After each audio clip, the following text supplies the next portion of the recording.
सभा कुंवारी खोज की तरफ से आप सभी श्रद्धालुओं को महाशिवरात्रि की पर्व की ढेर सारी शुभकामनाएं एवं बधाइयाँ। नंदी कहाँ की भांग पिला दी पूछे गौरा मैया, नंदी कहाँ की भांग पिला दी पूछे गौरा मैया,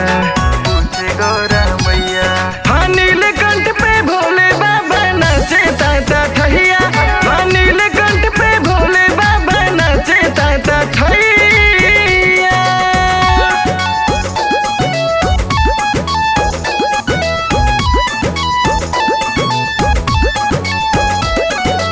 Mahadev mineral water suppliers gram सभा कुंवारी खोज की तरफ से आप सभी श्रद्धालुओं को महाशिवरात्रि की पर्व की ढेर सारी शुभकामनाएं एवं बधाइयाँ।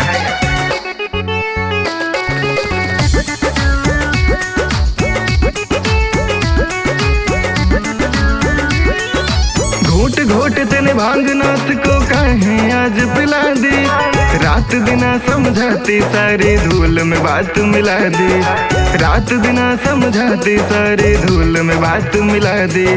भांग धतूरा है बुरी चीज ना समझा मेरे सैया, भांग धतूरा है बुरी चीज ना समझा मेरे सैया, हाँ नीलकंठ पे भोले बाबा नाचे ताता ठहिया, हाँ नीलकंठ पे भोले बाबा नाचे ताता ठहिया।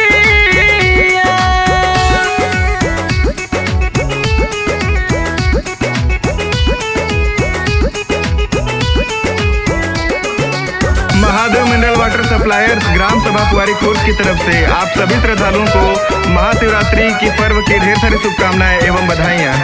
लड्डू पेड़ा खीर कचौड़ी कुछ न इनको भावे, हाथ में छाले पड़े देख लो भंगिया रोज घुटावे, हाथ में छाले पड़े देख लो भंगिया रोज घुटावे। कैसे इनकी भांग छुटे कछु सोचो नंदी भैया, कैसे इनकी भांग छुटे कछु सोचो नंदी भैया, हाँ नीलकंठ पे भोले बाबा नाचे ताता ठहिया, हाँ नीलकंठ पे भोले बाबा नाचे ताता ठहिया।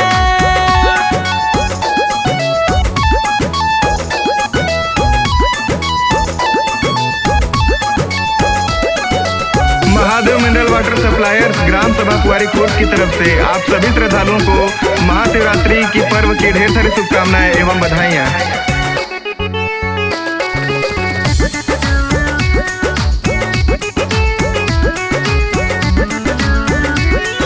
नंदी जी तुम आज कुंवारी खुर्द गांव में ही जाना, महादेव मिनरल वाटर सुध नंदी लेके आना, महादेव मिनरल वाटर सुध नंदी लेके आना।